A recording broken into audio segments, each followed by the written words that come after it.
This is Lee Langdon.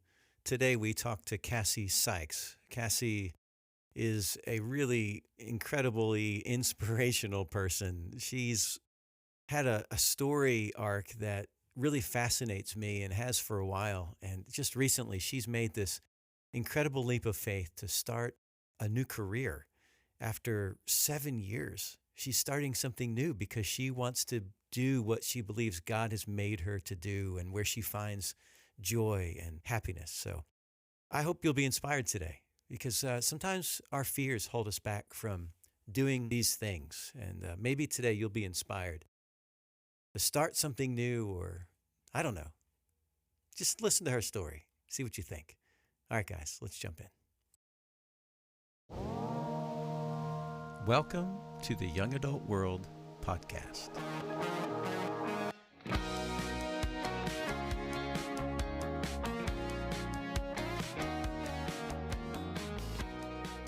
Today on the podcast, we have Cassie Sikes. Cassie, welcome. Hey, thank you for having me. I'm so glad you're with us.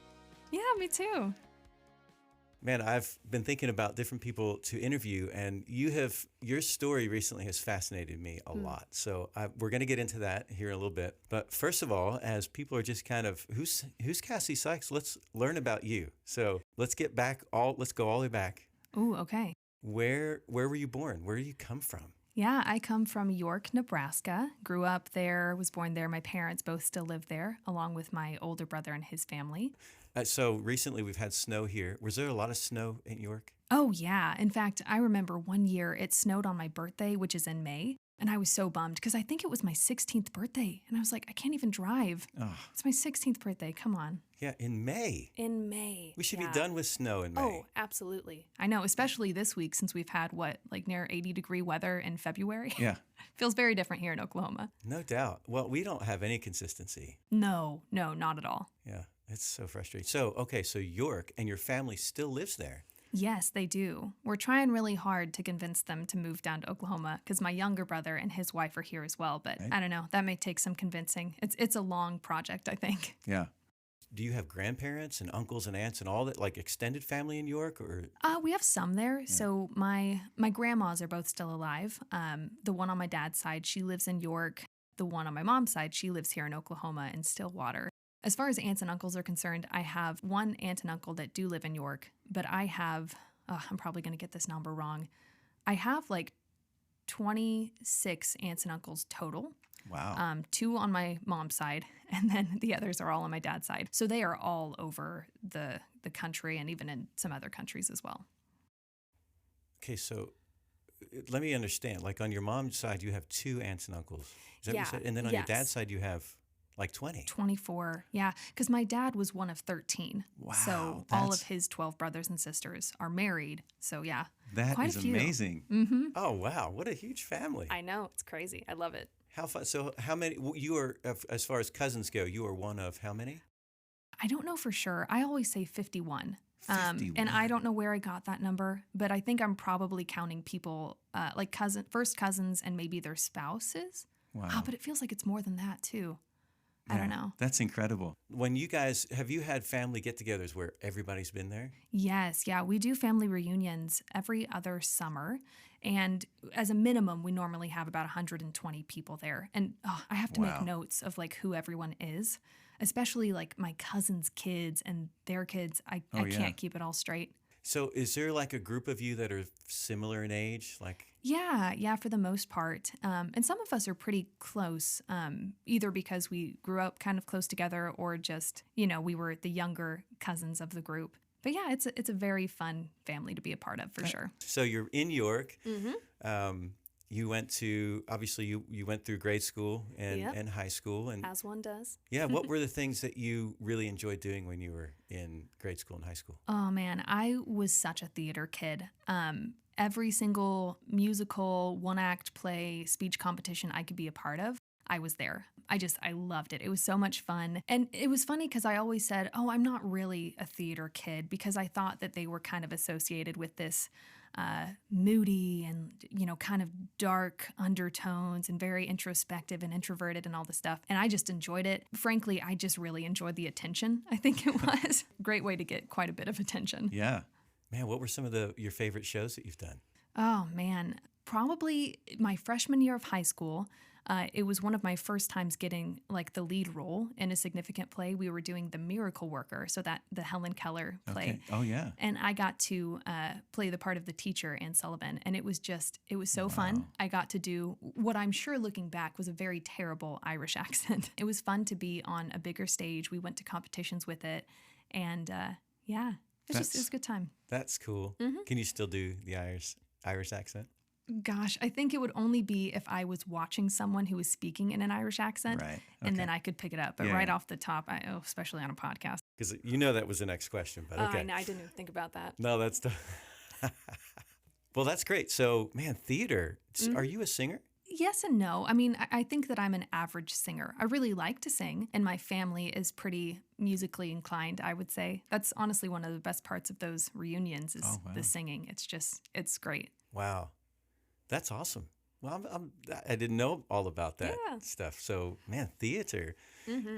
Well, that's going to come back into play here in a little bit. I know as we talk about your new career. You graduated high school what year? 2013. Okay, 2013. And then what did you do after graduation? I went to Freed-Hardeman University as a criminal justice major. I think because I had watched a lot of like Criminal Minds and stuff like that, and I thought I'm going to be an investigator. And apparently you have to like go through the ranks, be a cop first, and I do not have the personality for that. I would probably be laughing at crime scenes and like goofing off, and so it just wouldn't be good. So I knew that I still wanted to stay at Freed, which is a school in Tennessee. So I just looked at a list of all of the majors that they offered, and I was like, well, let's go with business. I mean, that's vague enough that surely I will find some company that I really want to work for. And I didn't know what I wanted to do. I wasn't super passionate about anything. So business kind of seemed like the way to go. Yeah.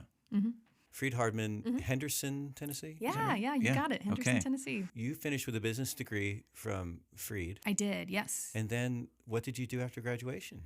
Right after graduation, I did a youth internship in Chapel Hill, Tennessee for that summer. And then I went to Texas, to Lewisville, Texas, to work for a senior living company. They had recruited me right out of college. It was a company that frequently went to Freed-Hardeman and Harding to recruit, I think because their like higher ups were members of the Church of Christ. So they would just go to those colleges. I still didn't know what I wanted to do. So they offered me a job, and I just took the first one that I could.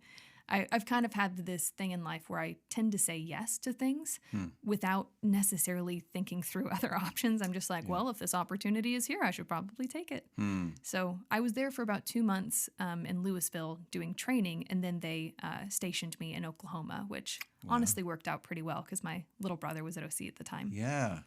So that's what got you here to Oklahoma City. It was so ironic because, I really did not want to come to Oklahoma as a high schooler. My parents would say, oh, well, why don't you check out OC? Like, that's where they went to college. I was like, no, Oklahoma has weird grass and red dirt and a bunch of old people, which is terrible. But that's what I thought about the state of Oklahoma. So it was hilarious that I ended up moving here to work in senior living in Oklahoma. So I think God has a sense of humor. Yeah, totally.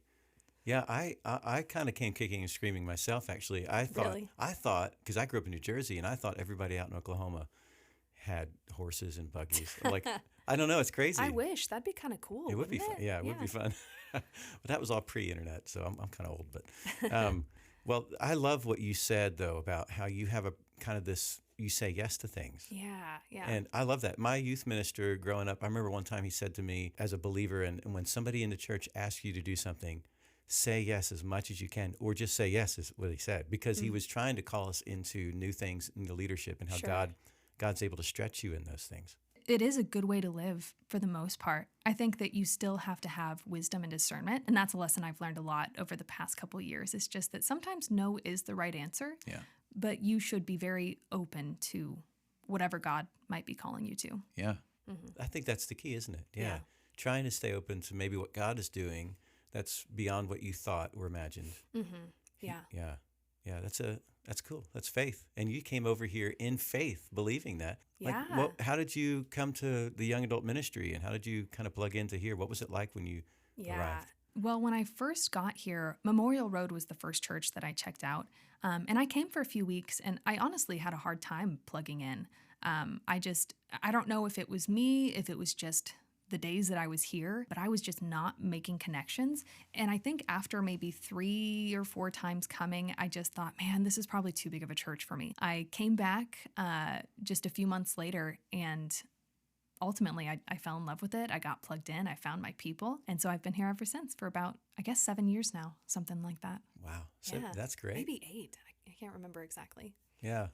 Oh, that's so cool. How did you, like, what were the things you started doing when you arrived here? Like, I mean, you plugged in, you found your Sure. people, and then you were active doing what? How did you plug into the ministry? Yeah, so much of it was showing up to all of the different things that were offered to young adults. So if they were doing, kind of a orchestrated meal, that's not the right word, but if they were doing a meal after Sunday service or something like that, I would go. Travis Atkins, he was the young adults minister at the time. A legend. Yeah. And just for a few months while I Yeah. was here. But I remember he would do these like Wednesday night like ice cream trips where we would visit a different place that served ice cream during the summer How on fun. Wednesdays. Yeah, That's so awesome. much fun. Bring that back. Yeah. He would have coffee time things like once a week or once a month or something like that. So I tried to go to all the things that I could. And then eventually what really sealed the deal was getting involved in small groups. We didn't really have, they were called Q groups, but we didn't have those for the young adults group specifically at the time. And they sent out a survey just to see, hey, is this something that people would be interested in? And so, I filled out the survey. I said, sure, I'd be open to like intergenerational or young adult specific small groups. And from that, the small group that I've been a part of was born. I think it was like the first young adult small group at that time. And we've been going strong this whole time. And it's just, they've really become my people. And I know the group you're talking about. I visited you Yeah. guys, and I just think you guys have such a great small group. It is. It's a diverse group of people who come from very different jobs and backgrounds. And I learned so much from all of them. And I'm really grateful to be a part of that group. Yeah, that's really great. Your group in particular, and a lot of groups are, I would say a lot of groups are this way too, but I've just seen your groups take care of each other so much. Like you just do that so well. You love each other really well. And we have a couple people who that is their gift. Like they are the ones that are always saying, hey, we need to do a meal train for this person, or hey, we should go in on a gift for this person. They're the ones who are constantly texting, checking up on you. And I really look to some of those people. That's I mean, awesome. all of them, but for that gift specifically. That's awesome. So for the first 12 years here, you were doing the same job? Oh gosh, have I been here 12? No, I came here in 2017. Okay, so I graduated. Oh goodness! Oh, did I when mess you it up? asked earlier about when I graduated college, I was thinking graduated high school. Oh yeah, I graduated high school in 2013. Yeah. Graduated college in 2017. Oh, you said you've been here 7 years. That's what Yeah, you said. I think so. No, I got those numbers mixed up. Okay, you're right. So 7 years. So 6 of those years you were doing the same thing? No, so for the first 4 years, I was working at that senior living company, and I was a financial consultant for most of it. I got really burnt out from that job, and so I put in like a 2-month notice just Wow. because I felt bad leaving them hanging, and I was like, I want to make sure they have enough time to hire and train someone. I ended up leaving that job. I think it was in 2020. 2021. This is a big deal. Like a lot of young adults that I've talked to, and you know this, like job transitioning is so scary. It is. It's a big deal, and a lot of Yeah. people find themselves after a couple of years, man, I just don't like this job I'm doing. Yeah. And like you graduated. This is, I guess you had a business degree, but you took this job thinking maybe this is what I'm supposed to be doing. I mean, what brought you to I'm burnt out, I'm just tired? Like, what were those feelings like? Do you remember? I remember just thinking forward, what do I want to be doing in 5 years? Where do I want to be? And I realized that if I stayed at that job, I was not going to get there. Yeah. And I think some of what scared me into it was people in the company saying, hey, just so you know, we're kind of getting you ready, preparing you to be able to take this high up spot in the next few years. And I looked at that person and I was like, they have no time for anything else. Like, I don't want to be working toward that. And you're right, it is so scary because I think our whole childhood we're asked, what do you want to be when you grow up? As though there's only supposed to be one answer. And the idea of switching, it can make you feel like, oh, I failed. I got it wrong. When you're only looking at it from that perspective, it seems so scary and impossible to move. And I think what you have to realize is there's a season for things. Mm-hmm. And maybe the season for this is over and God wants me to go somewhere that's going to be better for me. That's something to be excited about, not to be terrified of. Yeah. I love that. There's a mentality of trusting God beyond your circumstance. Like, I'm frustrated in this. I don't know what's next, but I believe you're going to provide. You're going to take care of me. Yeah, I love in Psalm 23 when it says, He makes me lie down in green pastures. Yeah. Sometimes you don't want to. Sometimes you don't realize that you need to lie down, but He's going to make you do what you need to sometimes, which I think is a good thing. Yeah. I know that I had experienced some of the pandemic in the nursing home scene. Okay. Oh, yeah. Which was just, oh man, that it just ripped my heart apart watching these residents that, like, you know, you would come to know and love, and one day would pass and all of a sudden they'd be gone. Probably saw families come to their windows, and Yeah. all of that happened during the pandemic. It was rough. Oh. Anyway, so I left that job and I had no clue what I was going to do, which was, exciting but terrifying. I took 4 months off and eventually ended up landing a job with Paycom. So big payroll software company here in Oklahoma City. And I was going to be one of their project managers. I think the actual title was like transition specialist representative, but no one knows what that is. So I was essentially a project manager. I remember being very, very excited about landing that job. Yeah. So you took it. You said yes to that one. I said yes to that one. Yeah. Kind of became the journey of, there was a lot of really good things that came from that job. And it also was the start of a lot of pride and a lot of, just some really big issues with obsessing about money and status and ego and all of those things. Because it felt like a very important job at the time. Paycom tends to pay people really well. I found myself networking with like CEOs and CFOs of multi-million-dollar companies and all of these things. And, again, it was good in a lot of ways. I'm really thankful for like how it set me up financially. But internally, it caused just a lot of issues where my priorities really started to shift away from God, I would say. Yeah. That's a big deal. So at some point you woke up and said, I got to make a change. Yeah, that came when so it was last year, I was just unbelievably stressed. I didn't have time to take care of myself, like to eat healthy, didn't have any motivation to exercise. I was regularly going into work at like 5:36, and then I was coming home at like 7:30. Oh, wow. And it was just, I was miserable. Yeah. I had several emotional breakdowns with my mom on the phone. I think she was honestly worried for me a couple times. I was experiencing a ton of numbness and tingling in my limbs and in my face. We're kind of like stroke-like symptoms, and it was just really scary. I ended up in the emergency room at one point last year and having all these tests performed, and really what it came down to was stress.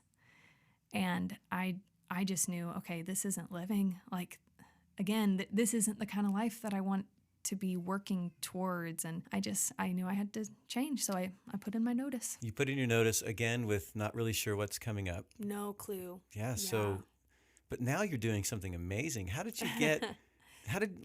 tell us what you're doing now, and how did you decide to get there, and tell us the whole process. I'm so excited about what you're doing. Yeah, so I say I'm kind of doing two different things. The biggest thing that I would say is hopefully going to be my real full-time career is doing voiceover acting.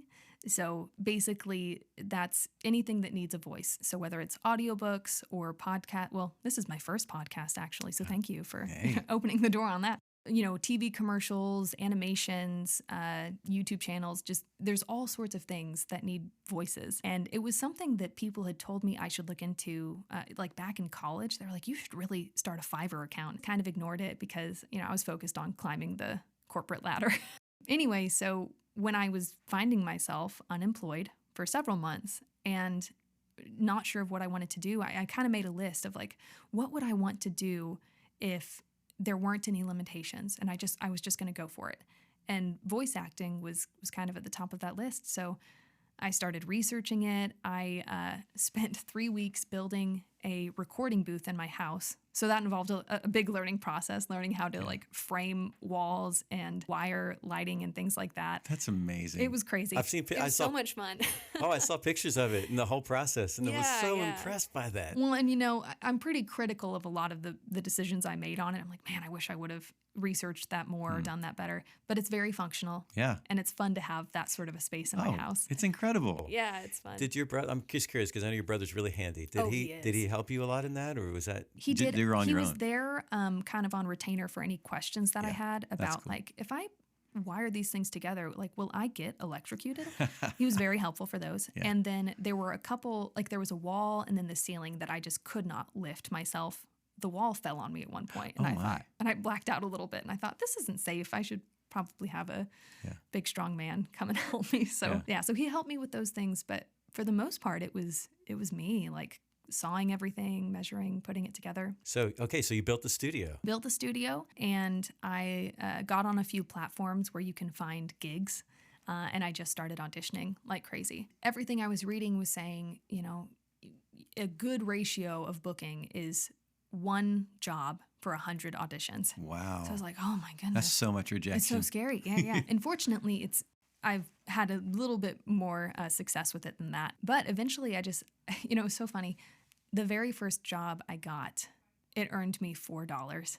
Oh, wow. And I was so excited about it. That's awesome. And I just saw how beautiful it was that I had spent so much time being obsessed with money and how much I was making, and taking a period of not earning any money at all to then get $4. It meant so much more to me than any of the commissions that I had ever earned at Paycom. You made me think of Jesus at the temple with his disciples, and that all these rich people are throwing all his money, and then the widow goes in and throws into coins, and he's like, she gave beautiful. more than all those people, and it's kind of a really similar. More. Yeah, it Similar has a thought. different. It just has a very different impact. Yeah. When it's something that you realize, oh no, this is coming from the Lord. It's not coming from just me. And then since then, I've gotten to do some cool projects. I just this morning actually finished recording my second audiobook. Your second audiobook? My second audiobook. Yeah, it's part of a trilogy. So I did the first one and then the second one this past month. I've gotten to do some like TV commercials and things like that. And I'm loving it. Yeah. Have we seen any of those commercials, or any? Is there like Oh, where I would they doubt be? I mean, some of them you could find online. Okay. But one, like the biggest one I did is actually airing in Canada. It's for like the youth curling club or something. Oh, so fun. I don't think that we will see that one ever. Man, I love to hear that. That's so great. You took a leap of faith, and you're living your dream. Like you're just going for it. Yeah. It's so cool. And it's funny because part of the reason why I didn't want to leave that other job was because, but I'm never going to make this much anywhere else. Yeah. And now I'm like, I never want to go back to a job like that because I wouldn't be happy. Yeah. And just the lack of stress that I've experienced and getting to do something that I feel is truly connected to the talents that I think God has given me. Yeah, it's very different. I'm really, really grateful for it. You've heard me talk about this, and I'm sure others too, but maybe you talk about this too, but just what God has given you, He's equipped you with certain things. Yeah. And we feel so good when we feel like that we're doing the things that God has made us to do. And He's given us these abilities. So when they're all firing on all cylinders, you're like, man, this is it. Mm-hmm. And there's so much joy and passion. Life just feels so good when you're doing what you feel like God has made you to do. Mm-hmm. I'm so glad you're in that. Yeah, me too. Yeah. I'm excited. Well, congrats. So Thank you. So here we are. You brought us to present, and you are fully in. Yeah. So, okay, so let's switch over just for a couple minutes. And unfortunately, we are almost out of time. Totally. But I wanted to ask you about your involvement right now in the young adult ministry. You're co-leading this small group. Are you part of leadership of that? Or? I was for a long time. I kind of took a step back last year when work stuff got crazy. But I am still really involved with it. Yeah. I host pretty regularly, and we all kind of rotate certain duties on like coming up with discussions and, things like that. But yeah, still very, very involved in that. Yeah. But you're a host in the Dwell class? Yes, yeah. I'm the only single hostess, which makes me feel very, very honored, I guess you could say. That's beautiful. I love that. Yeah, so if you're listening and you don't know, at Memorial Road Church of Christ, where we are right now, actually in my office, we have 3 young adult classes as of today: the Reach class, the Dwell class, and the Launch class. She's in the Dwell class.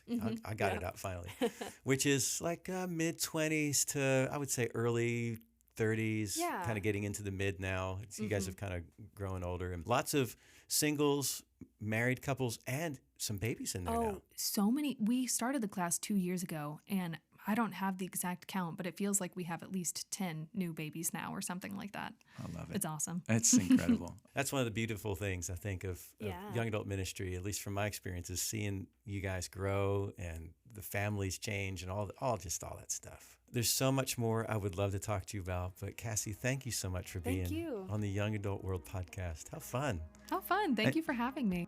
And your first podcast. My first podcast. Yeah. Awesome. That's great. Okay, Cassie, thanks for being here. Yeah, thanks, Lee.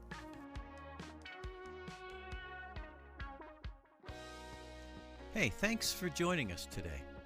I hope this conversation was meaningful to you. Come find us on Instagram. Our profile is Young Adult World Podcast.